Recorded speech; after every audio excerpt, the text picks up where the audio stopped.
110 दिन पहले स्टार्ट होने वाली जंग अमेरिका और ईरान की तब ज़्यादा खतरनाक हुई जब अमेरिका ने फोर्सफुली ईरान के अंदर लैंड इन्वेजन करने की कोशिश की, जिसके नतीजे में गवर्नमेंट को ओवरटेक करने के लिए ईरान के अंदर आयतुल्लाह खामनाई और उनके घर वाले और वो क़यादत जो ईरान के अंदर वाइटल रोल प्ले करते हैं उनको शहीद कर दिया गया। जब ईरान ने वापस अपनी इंटेग्रिटी को बहाल करने के लिए अमेरिका के ऊपर और उनकी उन फैसिलिटीज़ को जो अरब कंट्रीज़ के अंदर और इसराइल के अंदर हैं अपने दिफा के लिए, सॉवरेनिटी के लिए उन पे अटैक करना शुरू किया, तब ट्रंप और इनकी सरकार ज़्यादा खतरनाक हो गई। एक रात को ट्रंप ने इतना कह दिया कि the whole civilization will die tonight, और अमेरिका के अंदर से भी ये वाज़ेह आना शुरू हो गई कि जो लोग इस वॉर को रोकने के लिए अमेरिका का साथ नहीं देंगे उनके ऊपर लॉ सूट फाइल नहीं होगा।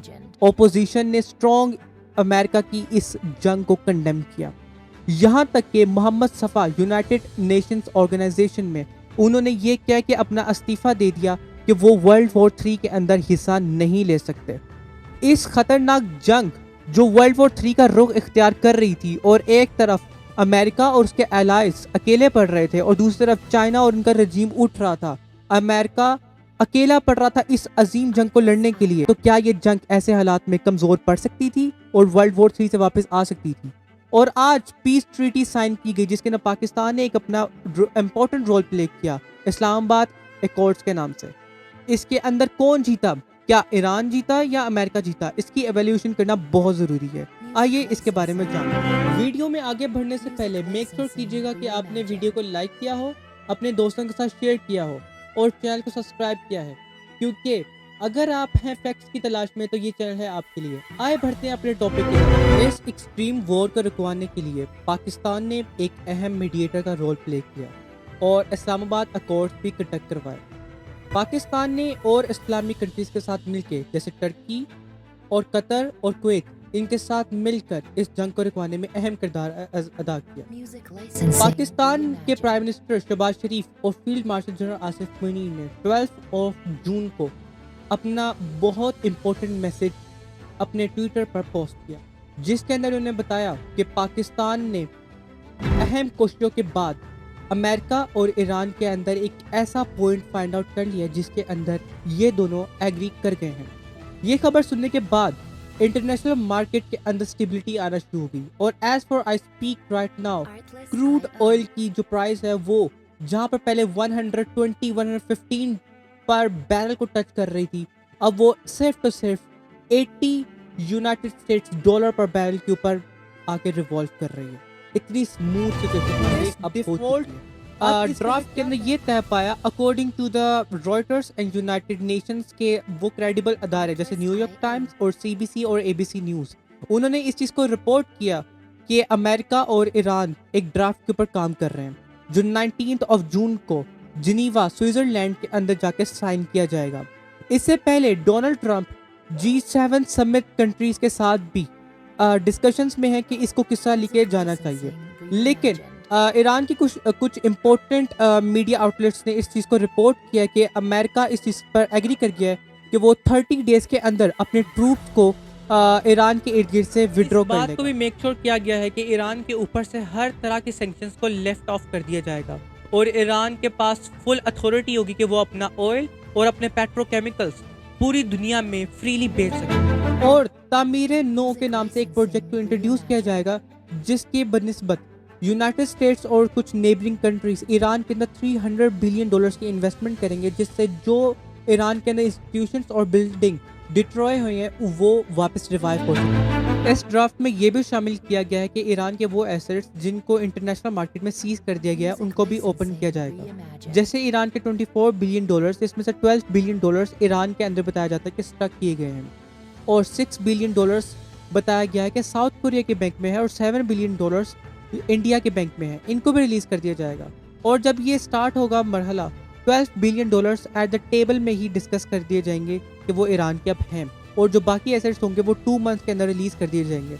इसकी आप वैल्यूएशन इस तरह से कर सकते हैं, ये इतने ज़्यादा हैं कि पाकिस्तान को यूएई के $2.5 बिलियन वापस करने के लिए सऊदी अरब से पैसे लेने पड़े थे, इतनी मेहनत करनी पड़ी। और इस बात पे भी गौर किया गया है कि ईरान के जो न्यूक्लियर पावर है वो ईरान नहीं बना सकता, लेकिन जो ईरान के मिसाइल्स अटैक के बॉम्ब्स हैं जो अपने सिविलियंस के प्रोटेक्शन के लिए होंगे वो ईरान बना सकेगा, और न्यूक्लियर पावर के अंदर इस्तेमाल किए जाने वाली न्यूक्लियर फोर्स भी उसके पास होगी।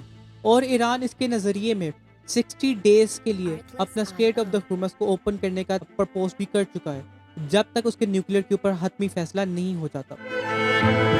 और अगर आप इस बात को भी गौर करें तो अमेरिका का इस पूरी जंग के अंदर नुकसान अच्छा खासा हुआ है। उसके 29 बिलियन डॉलर्स वेस्ट हुए directly in the military equipments, जिसके अंदर उसके ड्रोन, जहाज और सारी मिलिट्री ग्रेड क्वालिटीज के जो मशीनरी है वो डाउनफॉल हुई है। और इसमें अमेरिका के F-35 को भी नुकसान पहुंचा, जिसको स्टेल्थ और अनटचेबल कहा जाता था। इसके बाद भी अमेरिका के 71 बिलियन यूएस डॉलर्स का नुकसान हुआ अरब और इसराइल के अंदर, उस फैसिलिटीज़ के अंदर जहाँ पे अमेरिका ने अपनी मिलिट्री को डिक्लेयर किया हुआ था। ये सब इतना नुकसान होने के बावजूद इसको भी एवेल्यूशन करना ज़रूरी है ताकि हम ये समझ सकें कि ज़्यादा पलड़ा किसका भारी है।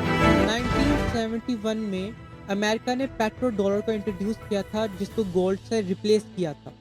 और जंग से पहले भी अमेरिका ने बहुत मुश्किल से गोल्ड को मैनेज किया हुआ था, लेकिन इस जंग के बाद भी जिस तरीके से फ्रांस अमेरिका से अपना गोल्ड लेके गया और चाइना ने गोल्ड के सैंक्शंस और क्रैश होने के बाद भी जिस तरीके से गोल्ड को खरीदा, पेट्रो डॉलर ने अपनी कदरी कीमत के अंदर कमी आई है, जिसकी वजह से गोल्ड वापस राइज किया।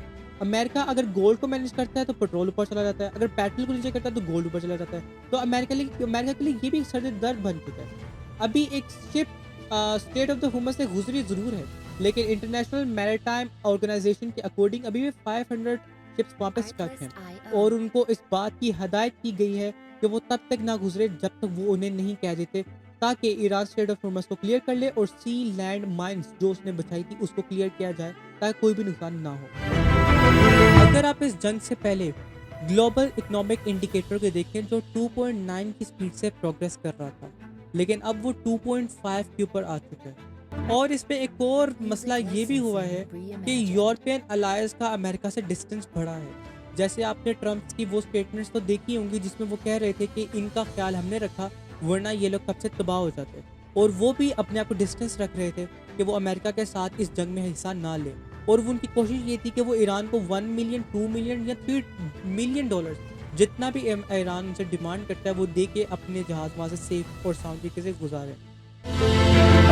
अगर हम स्टैट्स को देखें तो बिफोर द वॉर एक दिन में 150 शिप्स स्टेट ऑफ हुर्मस से गुजरा करती, लेकिन जंग के बाद लास्ट अगर 3 वीक्स का अगर आप ग्राफ देखें तो सिर्फ 177 शिप्स गुजरी हैं, जो कि 8 शिप्स पर डे बनता है। तो ये इस जंग के शुरू होने से पहले स्टेट ऑफ द हुर्मस से 150 शिप्स रोज गुजरा करती, लेकिन जब से ये जंग शुरू हुई है सिर्फ 177 शिप्स गुजरी हैं 3 हफ्ते के अंदर। अगर आप इसको डिवाइड करें तो ये एक दिन के अंदर सिर्फ 8 शिप्स गुजरी हैं, जिसका स्टेटस बहुत नीचे गिर गया ग्राफ। अगर आप देखें ये शिप वो है जिन्होंने ईरान को पैसे दिए गुजरने के लिए, और ट्रम्प और नेतन्याहू जो अमेरिका के अंदर लॉबिंग कर रहे थे ईरान के खिलाफ, उनकी गवर्नमेंट को गिराना चाह रहे थे, एक्चुअल में उनकी अपनी गवर्नमेंट खतरे में। ट्रम्प मुश्किल ही है कि मिड टर्म इलेक्शंस में अपनी पोजीशन को नवंबर में मेंटेन कर सके, और नेतन्याहू जो एक स्ट्रॉन्ग कंटेंडर हैं इजराइल के अंदर जो 1986 से गवर्नमेंट कर रहे हैं और उन्हें ऑलमोस्ट 30 इयर्स हो चुके हैं, वो भी अक्टूबर में अपनी गवर्नमेंट से हाथ धो सकते हैं। उनके ओपोजिशन जिनका नाम योरन गैलन है, उन्होंने ये स्टेटमेंट दी कि ईरान को जिताने में इसराइल का ये जो नेतन्याहू ने बहुत काम किया और हमास को सेव किया एक्चुअल में इन्होंने, और इसराइल को तबाह कर दिया।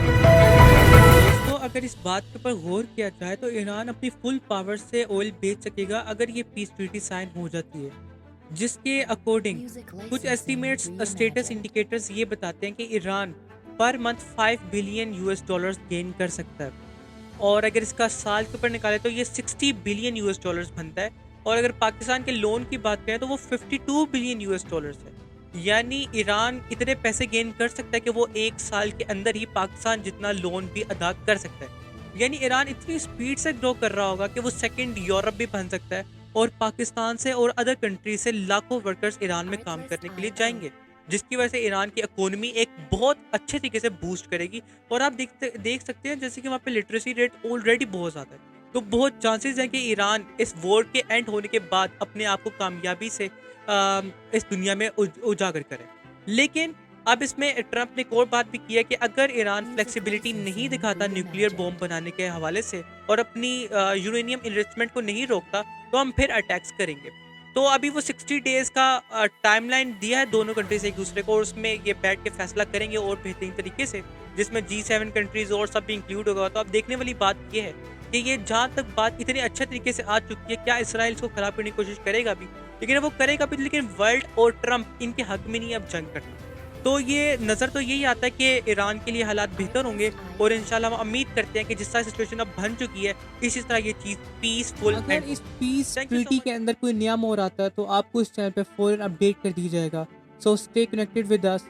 अपना और अपने गिरदनवा के लोगों का बहुत ख्याल रखिएगा। हमें दीजिए इजाज़त। अल्लाह निगहबान।